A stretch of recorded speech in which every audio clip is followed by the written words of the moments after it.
영국의 탐험가 어니스트 세클턴은 남극 탐험 대원을 모집할 때 유명한 신문 광고를 냈습니다.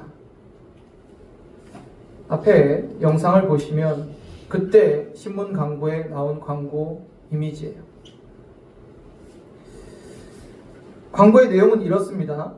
위험한 여정, 적은 임금, 혹독한 추위, 몇 달간의 완전한 어둠, 끊임없는 위험, 귀환을 보장할 수 없음. 그러나 성공 시 영광과 명예를 얻을 수 있음. 여러분, 이런 광고를 보고 얼마나 많은 사람들이 남극 탐험에 지원했을까요? 아무것도 얻을 수가 없을 것 같아요. 심지어 죽을 수도 있는 위험을 감수해야 되는 여정이죠. 그런데 놀랍게도 이 광고를 보고 수천 명의 지원자가 몰려들었다고 합니다.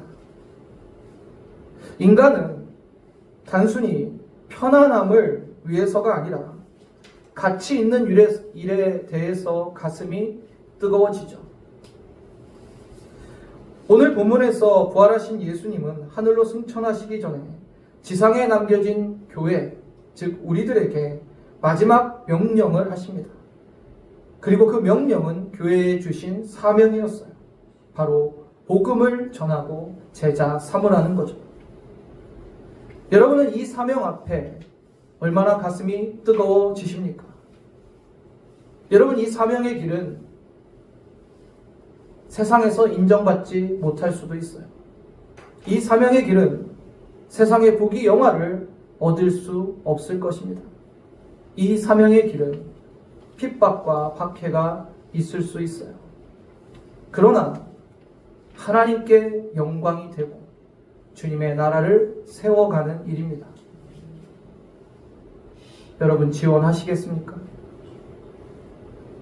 저는 기꺼이 기쁨으로 감사함으로 지원할 것 같아요. 교회에 주신 이 사명은 선택사항이 아닙니다. 교회의 존재 이유이고 사명이에요. 교회가 이 사명을 잃어버리면 단순한 친교나 사교 모임으로 전락할 수 있어요. 오늘 말씀을 통해 주님이 주신 교회의 사명을 감당하면서 우리가 기억해야 될 세 가지를 함께 나누고자 합니다.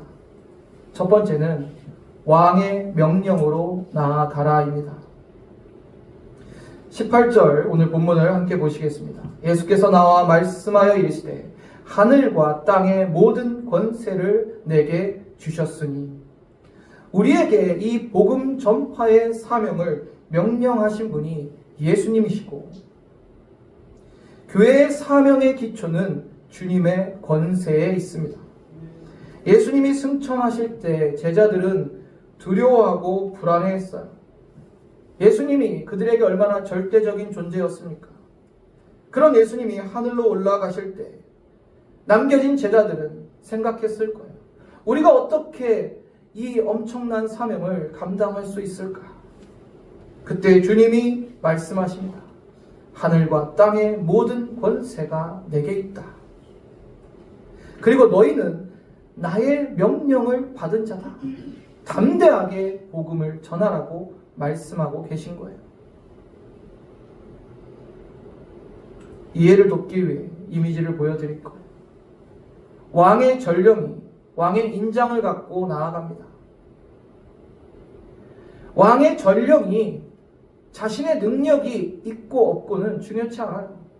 자신의 체구가 크고 작고도 중요치 않아요. 왕의 인장만 있으면 왕의 명령을 갖고 담대하게 나아가고 성문이 열리고 모든 사람들이 왕의 권세 앞에 머리를 숙입니다. 그 권세가 있으신 분이 바로 예수 그리스도세요. 우리는 그분의 명령, 왕의 명령을 받고 복음을 전하러 나아가는 거예요. 무엇이 두렵고 무엇이 걱정되십니까? 내 능력이 없다는 것은 하등의 문제가 안 돼요. 내가 남들보다 많이 가지지 못했던, 많이 배우지 못했던 그것도 문제가 안 돼요. 우리는 전령이에요. 주님의 명령을 받고 나아가는 자들이에요. 권세는 주님께 있고 능력은 주님께 있습니다. 교회가 세상으로 나아갈 때 위축될 필요가 없다는 거예요.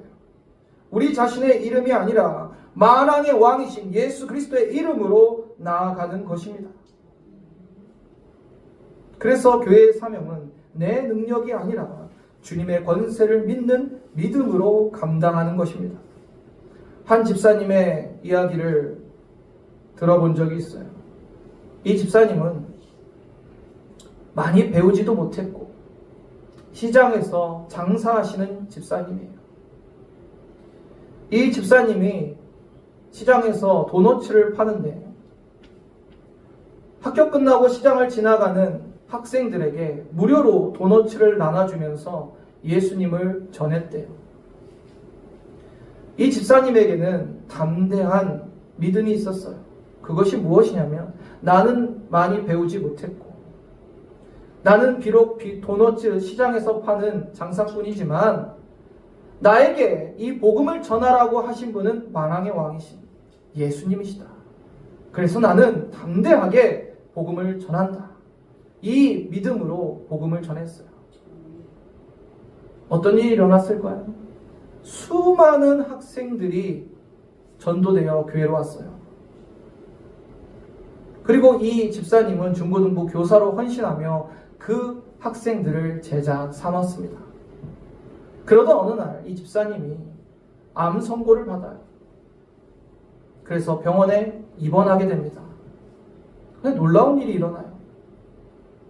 매일 수십 명의 학생들이 그 집사님을 면회 오는 거예요. 그리고 함께 기도하는 거예요. 그 광경을 본 병원의 의사, 간호사, 직원들은 놀라움을 금치 못해서 저분이 누구이기에 저렇게 학생들이 와서 눈물로 기도할까? 여러분, 그 학생들은요, 그 선생님이, 그 집사님이 전한 복음으로 새 생명을 얻었거든요. 그 복음으로 하나님의 자녀가 되었으니까. 그러니 그 감사함이 얼마나 컸겠어요. 근데 선생님이 병원에 입원했다고 하니까 학생들이 몰려가는 거예요. 함께 기도하는 거예요. 가진 것도 없고 배운 것도 없지만 오직 예수님의 권세에 의지하여 복음을 전했던 그 집사님은 하나님이 그 집사님을 사용해서 이렇게 많은 복음의 열매들을 맺게 하신 것입니다.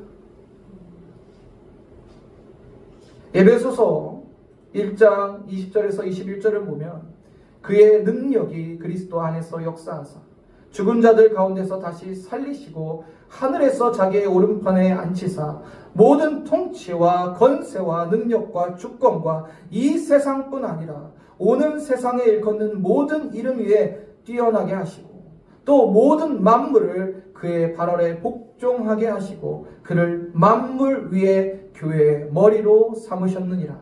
아멘. 이분이 예수 그리스도이십니다.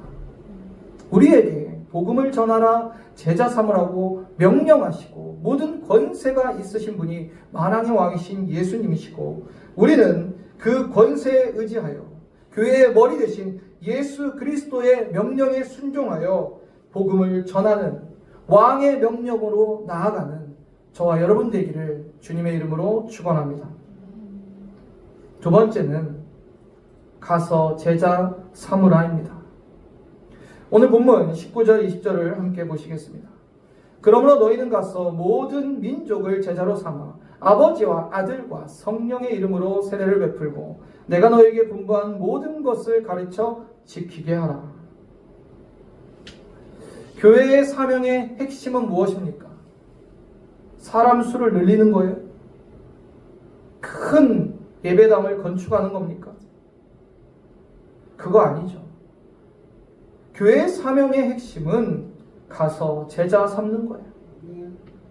이를 위해서 주님이 구체적인 행동 강령을 말씀해 주시는데 먼저 예수님은 가라 라고 말씀하십니다. 이것은 그저 가만히 우리가 예배당에 앉아서 영혼이 오기를 기다리는 것이 아니라 세상으로 나아가라는 거예요.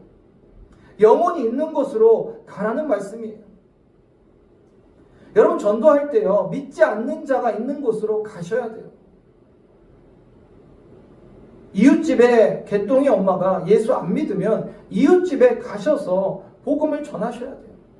그분이 내 집에 오기를 기다린다고 오지 않아요. 우리가 가야 됩니다. 교회를 믿는 자들, 예수님을 믿는 자들끼리 교회 안에서 그냥 여기가 좋사오니 우리끼리만 있는 것이 주님이 원하시는 게 아니에요. 베드로와 야고보, 요한이 변화산에서 예수님의 변화된 영광을 보고 얼마나 좋았는지, 여기가 좋사오니 여기에 천막 짓고 여기서 살아요라고 베드로가 얘기했죠. 그때 예수님이 뭐라고 하셨습니까? 산을 내려가자라고. 영혼이 있는 곳으로 다시 복음의 현장으로 가자고 말씀하셨어요. 교회 안에 우리끼리는 좋죠. 우리끼리 교제하고 우리끼리 예배하고, 그러나 그것은 주님이 명령하신 가서 제자 삼으라는 거에 순종하지 못하는 곳입니다. 그것만 하고 있다면 주님의 명령을 우리가 따르지 않고 있는 거예요. 세상의 영혼들에게 나아가야 됩니다. 복음을 전해야 돼요. 예수를 증거해야 돼요. 오늘날 교회가 건강하지 못한 이유가 무엇인 줄 아십니까? 예배는 모여서 잘 드리는데 복음을 전하지 않는 거예요. 여러분, 한 주간 살면서 단 한 사람에게라도 예수님을 믿으세요라고 하신 적 있으세요? 여러분, 예수님 믿으십니까? 예수님을 믿으시면 예수님의 명령을 따르는 건 당연한 거 아닙니까? 이건 목사가 부탁할 일도 아니고 설득할 일도 아니에요. 예수님을 믿고 예수님이 나의 주님이신데 왜 그 명령을 따르지 않습니까? 그 명령을 따르는 거는 지극히 당연한 거예요. 교회의 주인 되시고 머리 되시는 예수님께 순종하는 것은 너무나 당연한 것입니다. 근대 선교의 아버지 윌리엄 캐리는 구두 수선공이었어요. 그러나 수선대 앞에 세계 지도를 붙여놓고 나의 본업은 하나님 나라 전파이고 구두 수선은 부업일 뿐이라고 말했습니다. 여러분, 우리의 본업은요, 복음 전파예요. 우리의 부업이 여러분이 각자 가지고 있는 직업이에요. 어떤 사람이 부업을 본업보다 열심히 합니까? 어떤 사람이 본업보다 부업을 중시합니까? 주님의 명령을 따라 복음을 들고 죽어가는 영혼들에게 가는 저와 여러분 되기를 주님의 이름으로 축복합니다. 19절을 보시면 제자 삼으라고 하십니다. 그리고 세례를 주고 가르쳐 지키게 하라. 단순히 지식만을 전달하는 것이 아니라 하나님의 말씀을 가르치고 그 삶의 변화, 순종을 이끌어내라라고 하신 거예요. 여러분, 오늘날 교회의 모습은 어떻습니까? 여러분, 이런 말 들어보셨어요? 질소를 샀더니 과자가 들어있더라. 요즘에 과자 봉지에 질소를 하도 빵빵하게 넣어서 과자가 가득한 것처럼 빵빵해 보이는데 실제 과자를 뜯어보면 어때요? 질소가 대부분이고 과자는 조금 들어있어요. 그래서 그걸 풍자하는 말로 질소를 샀더니 과자가 들어있더라라는 표현이 있어요. 오늘날 교회가 마치 이 질소 과자처럼 변해가고 있어요. 겉은 화려해요. 건물은 멋집니다. 시설 좋아요. 그런데 그 안에 교회의 사명이 사라져가고 있습니다. 교회의 본질을 잃어버리고 있는 거예요. 앞에 영상을 보세요. 왼쪽은, 여러분 보시기에 왼쪽은 호화 유람선이고 오른쪽은 병원선입니다. 교회는 유람선입니까? 병원선입니까? 교회는 병원선이에요. 호화 유람선이 되어서는 안 돼요.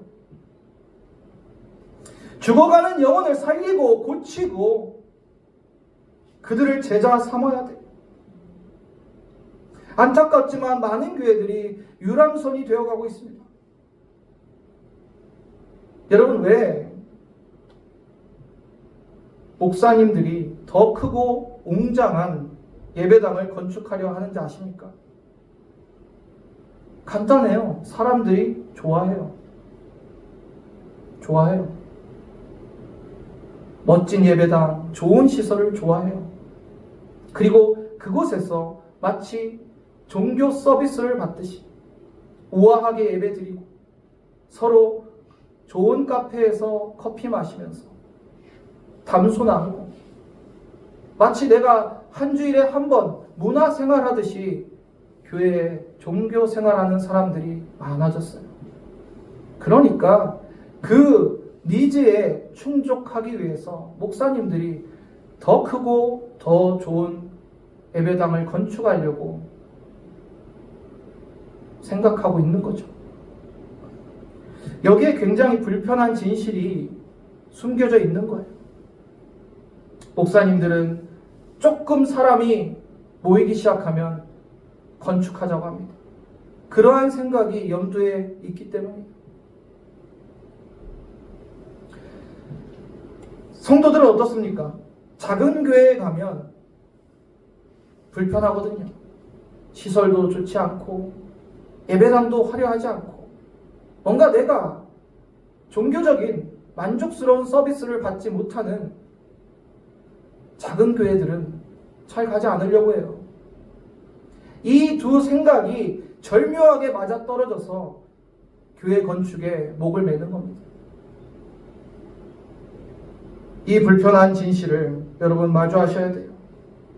교회가 더 크고 멋진 예배당을 지어서 거기에 모여서 화려하게 예배를 드리면 그것이 하나님이 기뻐하신 일입니까? 예수님이 목사에게 너는 가서 큰 예배당을 짓고 사람들을 많이 모으라고 말씀하셨어요. 가서 한 영혼을 복음 전해서 제자 삼으라고 하셨잖아요. 여러분 이런 질문을 할 수 있어요. 그러면 교회 건축이 전혀 필요 없는 것입니까? 아니요. 필요할 수도 있겠죠. 그러나 그 목적과 순서가 분명해야 됩니다.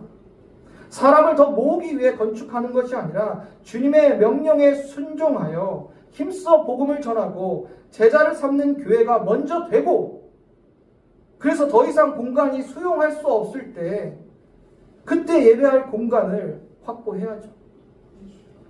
한 영혼을 제자로 세우는 일에 더 집중할 수 있는 공간이 필요하다면 필요할 수 있겠죠.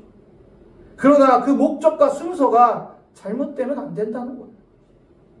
예수님은 교회를 건축해서 사람을 모으라고 하신 적이 없어요. 먼저 한 영혼을 제자 삼으라고 하셨죠. 그런데 그 일에 집중하지 않고 멋진 예배당, 좋은 시설 갖춰서 성도들의 입맛에 맞는 설교하고 세상에 복 받는 것만 외치고 있다면 그것은 지금 영상에 보는 왼쪽의 유람선 아닙니까? 하나님이 목사를 강단에 세우시는 것은 성도들에게 종교 서비스 하라고 세우신 것이 아닙니다. 하나님의 모든 말씀을 가르쳐 지키게 하라고 세우신 거예요. 무엇을 위해서 강단에 섰는지 저는 늘 제 자신을 돌아봅니다. 하나님 말씀대로 선포하면 불편해하는 성도들도 있어요. 마음에 찔림이 온다는 성도들도 있습니다. 여러분 그럴 때 어떻게 해야 됩니까? 내 마음에 찔림이 오면 하나님의 말씀에 비춰봐서 나를 돌이키고 회개해야죠. 그런데 어떻게 합니까? 불편하다고 교회를 떠나요. 자꾸 마음에 찔리는 설교한다고 교회를 떠나요. 이게 맞습니까, 여러분? 안타까운 일이에요. 그런 사람들이 원하는 건 뭡니까? 유람선이에요, 유람선. 내가 일주일에 한 번 주일날 교회 와서 경건한 척, 정말 내가 믿음 있는 척 예배 한번 딱 드리고 간다는 거예요. 근데 왜 내가 불편하고 거슬리는 말씀을 자꾸 하느냐는 거죠. 듣기 좋은 말씀, 편한 말씀, 그런 말씀만 설교하지. 여러분 유람선 타보셨어요? 저는 크루즈 이런 데 타본 적이 없는데 영상으로 보면 막 얼마나 산의 진미가 나옵니까? 막 맛있는 음식들이 막 엄청나게 나오고 먹고 즐기더라고요. 그런 설교 원하시는 분? 먹으면 막 달콤하고 막 기가 막히고 목 넘김도 좋고 막 부드럽고. 회개하라, 제자 삼자, 하나님 말씀을 지켜 행하자. 이런 설교는 불편해요. 여러분, 병원선에서는요, 사람 살리는 게 중요한 거예요. 사람 고치는 게 중요한 거예요. 그 사람, 하나님의 사람, 예수의 사람 만드는 게 중요한 거예요.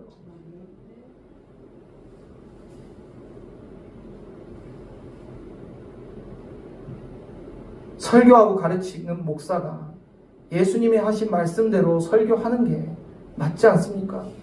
그게 진짜 목사다운 목사 아니에요. 하나님이 강단에 세운 목적대로 설교하는 목사 아닙니까? 죄송한 말씀이지만 저에게 종교 서비스를 기대하지 마세요. 저는 목회를 안 하면 안 했지 사람 눈치 보며 종교 서비스 할 생각이 추호도 없습니다. 아가페 교회는 오직 예수 그리스도가 머리 되시고 진리와 기둥의 터가 되고 예수 그리스도의 몸된 교회입니다. 우리 교회는 병원선이에요. 유람선이 될 생각은 추호도 없습니다. 죽어가는 사람을 살려내고 고치고 제자 삼아야 됩니다. 그것이 교회의 사명임을 결코 잊지 마시기를 주님의 이름으로 축원합니다. 세 번째로, 함께 하시는 주님을 신뢰하라입니다. 예수님께서는 명령만 하시고 그래 너희들이 얼마나 잘하나 지켜보는 분이 아니세요. 예수님은 교회에게 사명을 주시고 끝까지 함께 하시겠다고 약속하십니다. 우리가 복음을 전하는 그 현장에, 우리가 제자 삼는 그 현장에 예수님이 함께 계시는 거예요. 오늘 본문 20절 함께 읽어보겠습니다. 시작. 아멘. 사명을 감당하는 교회에 주신 최고의 선물은 임마누엘, 예수님이에요. 교회와 함께하는 주님이 우리의 선물인 거예요. 약속하셨습니다. 내가 너희와 항상 함께 있으리라. 할렐루야. 가서 제자를 삼는 교회들에게 그 사명의 현장에 그 영혼을 살리고 고치고 제자 삼는 교회에게 주신 약속인 거예요. 아프리카 선교사 데이비드 리빙스턴은 온갖 질병과 사자의 공격 속에서 어떻게 버텨왔느냐는 질문에 오늘 본문 20절을 인용해서 이렇게 대답했어요. 나를 지탱해 준 것은 내가 너와 항상 함께 있으리라 하신 신실하신 주님의 약속이었습니다. 교회 사명을 감당하다 보면 지칠 때도 있어요. 오해받을 때도 있어요. 외로울 때도 있습니다. 그러나 기억하십시오. 우리는 복음을 들고 나가야 돼요. 그 길이 주님이 계신 길이에요. 교회의 사명을 감당하는 자들과 주님이 함께 하신다고 약속하셨습니다. 앞에 영상을 보세요. 여러분은 어떠한 삶을 원하십니까? 당연히 왼쪽입니까? 세상에서 많이 가지고 많이 누리고 많이 즐기고 여러분 이러한 삶을 원하세요? 아니면 세상에서 누리고 즐기고 많이 갖지 못한다 할지라도 메마른 광야 같고 협착하고 좁은 길이라 할지라도 예수님이 함께하는 길을 선택하시겠습니까? 어느 길을 선택하시겠어요? 누가복음 9장 23절에 주님이 이렇게 말씀하죠. 또 우리에게 이르시되 아무든지 나를 따라오려거든 자기를 부인하고 날마다 제 십자가를 지고 나를 따를 것이니라. 아멘.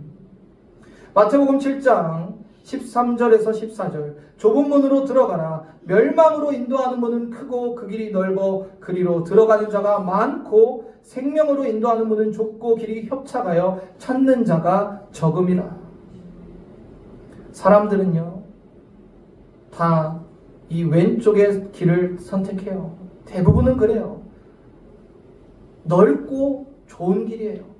인간의 눈으로 보기에 당연히 왼쪽의 삶을 선택하는 사람들이 많죠. 그러나 오른쪽의 길은 좁고 협착하고 아무것도 없을 수도 있어요. 그러나 그 길에 예수님이 계신다는 말씀입니다. 아무것도 없는 광야라도 메마른 땅이라도 주님이 그곳에 계시다면 여러분 그 길을 택하는 게 더 좋지 않으십니까? 뭐 아무것도 없으면 어때요? 뭐 돈이 좀 없으면 어떻습니까? 예수님만 계시면 그곳이 천국 아닙니까? 저는 목회 사역하면서 돈을 의지해 본 적이 없어요. 사람을 의지해 본 적이 없어요. 앞으로도 마찬가지입니다. 저는 오직 예수님만 의지하고 예수님 한 분이면 충분합니다. 목사가 그런 것 돈 의지하고 사람 의지하는 순간 교회는 인본주의에 빠져가는 거예요. 예수님이 주인 된 게 아니라 사람이 주인 돼버려요.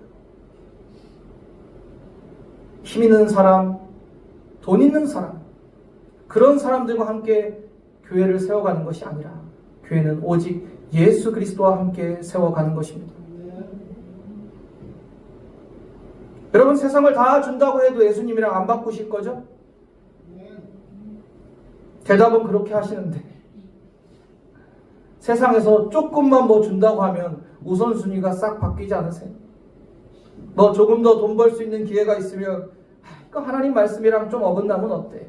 돈도 벌어야지 하고 돈 벌러 가고 예배 시간을 지키는 것보다 나의 즐거움을 누릴 수 있는 것이 있다면 예배는 뭐 다음 주에 드리면 되지 하고 예배의 시간을 어기고 하나님께 온전한 11조를 하는 게 당연한데 계산하고 헤아리고 있지 않습니까? 말로는 세상을 다 준다고 해도 예수님이랑 안 바꾼다고 하지만 여러분의 삶의 우선순위가 예수님이 정말 맞으세요? 예수님의 말씀을 믿음으로 순종하기보다 세상의 논리와 그 말들을 더 따르고 있지는 않습니까? 저와 여러분이 예수님을 나의 구주와 주님으로 믿었다면 그분이 하신 말씀, 특별히 오늘 본문에 교회에 주신 사명을 무조건 순종하는 거예요.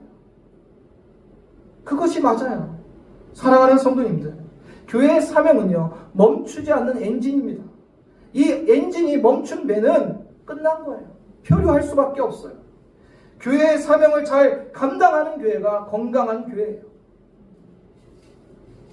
요즘 건강한 교회가 왜 점점 찾아보기 힘든 줄 아십니까? 세균이 번식하는데 조건들이 있대요. 그죠? 온도도 있어야 되고요. 습도도 있어야 되고 영양도 있어야 돼요. 병든 교회에 계속 이 온도, 습도, 영양이 공급되고 있으니까 병든 교회가 점점 커져요. 점점 많아져요. 교회의 사명에 집중하지 않는 교회, 주님의 말씀에 온전히 순종하지 않는 교회, 유람선 같은 교회, 사람이 주인된 교회, 종교 서비스하는 교회에 이게 병든 교회인데 희한하게 사람들이 많이 모여요. 더 커져요. 왜인 줄 아십니까? 그것이 병든 교회라면 당장 떠나서 건강한 교회로 가야 되는데 사람들이 계속 있어요.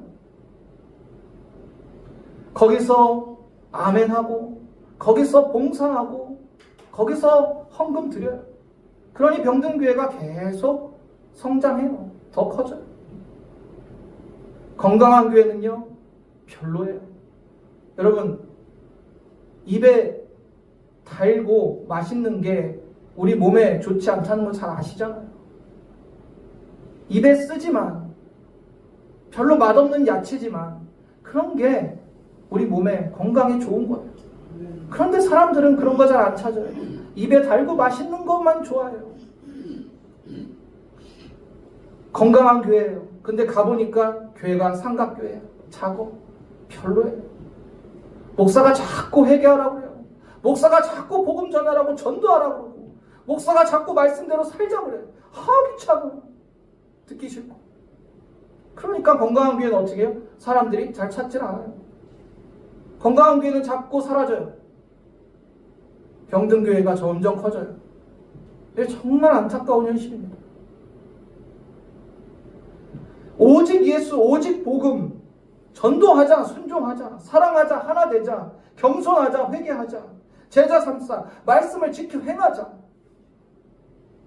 여러분 귀찮으십니까? 여러분 불편하세요?